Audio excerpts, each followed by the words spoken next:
Blessed people, senang sekali mengunjungi Anda kembali dalam video seri Financial Breakthrough. Bagaimana kita bisa mengalami terobosan di dalam keuangan kita. Saya tahu hari-hari ini kita diperhadapkan dengan situasi yang sulit.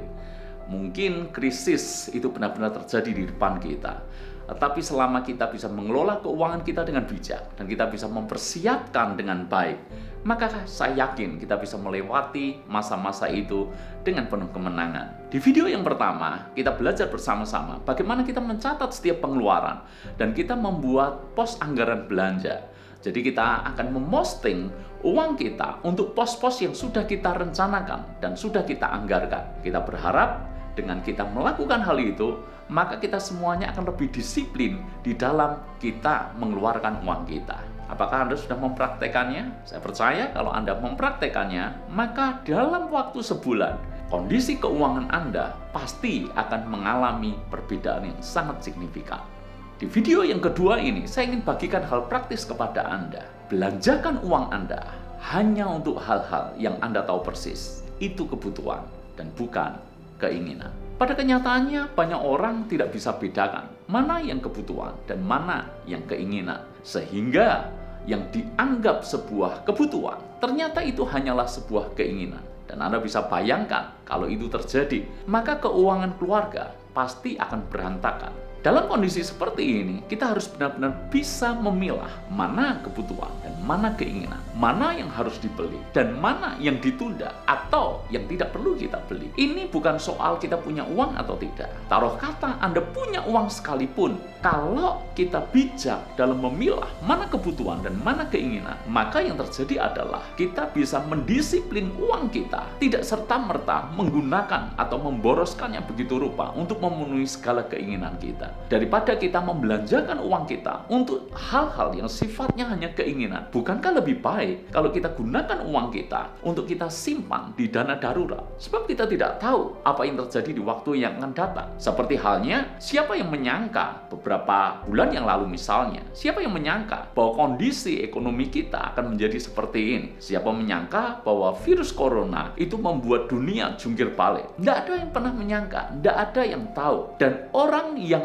aman secara finansial adalah orang yang sudah menyiapkan dana darurat jauh-jauh hari sebelum situasi yang sekarang ini terjadi. Dalam situasi sekarang, Anda harus benar-benar pintar memilah mana yang kebutuhan dan mana yang keinginan. Jika itu sebuah keinginan, maka Anda harus berani mendisiplin diri Anda untuk langsung mencoret seketika itu juga. Sehingga Anda hanya belanjakan uang Anda hanya untuk hal-hal yang sifatnya kebutuhan. Dan hal-hal yang sifatnya kebutuhan pun itu tidak serta-merta Anda tidak pikir panjang langsung membelanjakan uang. Karena yang namanya kebutuhan pun itu tingkat urgensinya berbeda. Taruh kata misalnya handphone. Handphone adalah sebuah kebutuhan. Di zaman sekarang mana ada orang yang tidak pakai handphone. Handphone bisa menjadi alat komunikasi yang efektif, bisa juga alat yang sangat membantu untuk pekerjaan kita. Taruh kata handphone Anda rusak misalnya, karena handphone sebuah kebutuhan, maka beberapa orang berpikir bahwa langsung mengambil uangnya untuk membeli handphone baru. Bukankah itu yang kerap kita lakukan juga? Sekalipun handphone sebuah kebutuhan, tidak serta-merta Anda menggunakan uang Anda langsung membeli handphone baru. Cobalah pikirkan kembali, apakah benar bahwa Anda harus membeli handphone baru? Cobalah pikirkan, apakah handphone ini bisa diperbaiki atau diservis? Dan coba Anda hitung, jika handphone yang rusak ini Anda servis, berapa uang yang dibutuhkan untuk hal itu? Dan bandingkan, jika Anda membeli handphone baru, berapa banyak uang yang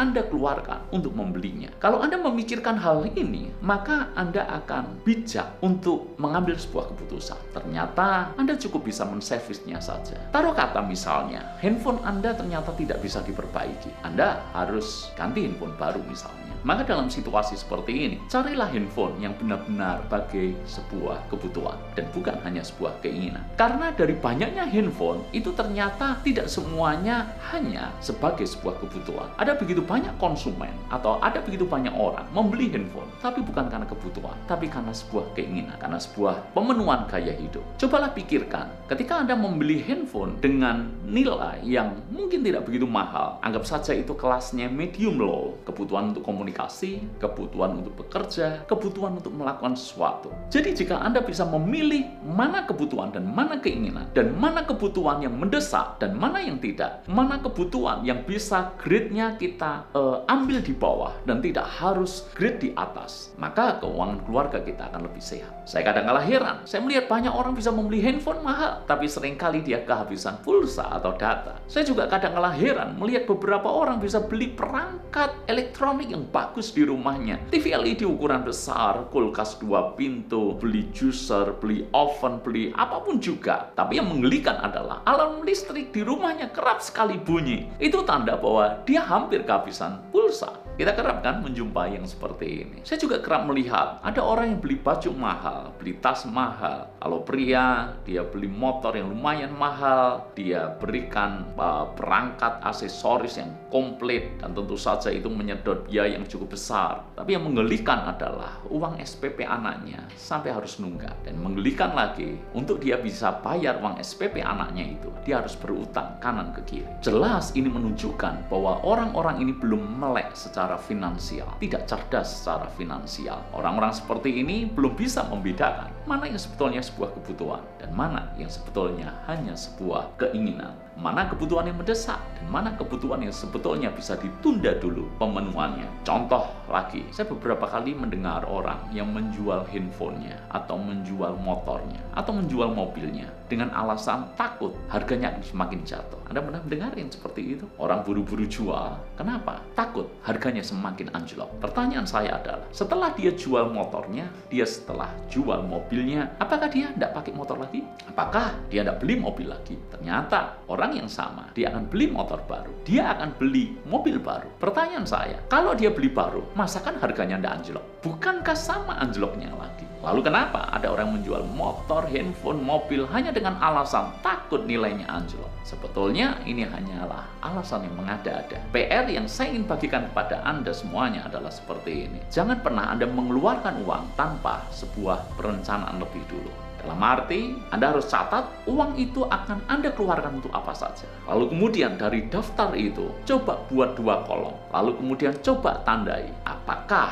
ini kebutuhan ataukah ini hanya sebuah keinginan. Jika itu masuk dalam daftar keinginan, segera coret hal-hal yang akan Anda keluarkan itu. Lalu kemudian hanya akan tersisa mana yang benar-benar masuk dalam daftar kebutuhan. Kalau sudah masuk dalam daftar kebutuhan, itu tidak serta-merta Anda harus spend uang Anda untuk membeli atau membelanjakannya. Dari daftar kebutuhan itu, Anda bikin kolom lagi, mendesak dan tidak mendesak. Mendesak itu artinya harus Anda penuhi dengan segera. Dan tidak mendesak artinya bisa ditunda dulu. Kalau bisa ditunda, saran saya, tundalah. Dan kalau mendesak, maka penuhilah. Tapi ini pun Anda harus buat 2 kolom lagi. Anda pikirkan cara supaya Anda bisa lebih berhemat, diperbaiki, atau mungkin kalau Anda beli yang baru, Anda harus turun grade dari yang biasanya. Ini berlaku juga dalam kebutuhan yang lain. Saya tidak sedang menyusahkan Anda sehingga Anda berpikir, Pak, kondisi sudah rumit seperti ini, masih saja untuk mengeluarkan uang saja sedemikian repot. Bukan itu maksud saya. Karena setelah Anda mencatat dan Anda membuat beberapa kolom yang saya tadi sampaikan kepada Anda,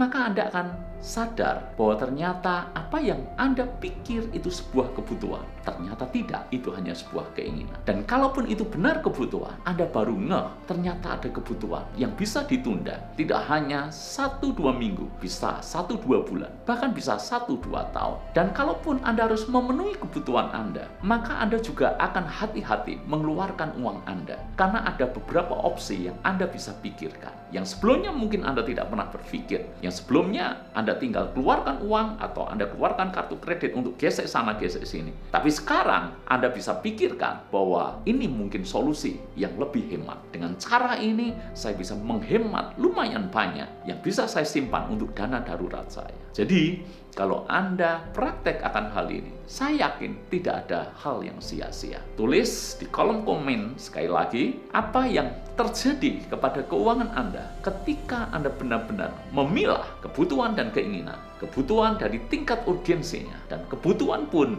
Anda memikirkan solusi yang lebih cerdas. Tulis di kolom komen. Di video selanjutnya, saya akan sampaikan hal kecil yang selama ini kita sepelekan, tapi ternyata hal kecil itulah yang menjadi biang bagi semua kekacauan keuangan kita. Nantikan video itu. Tuhan memberkati kita.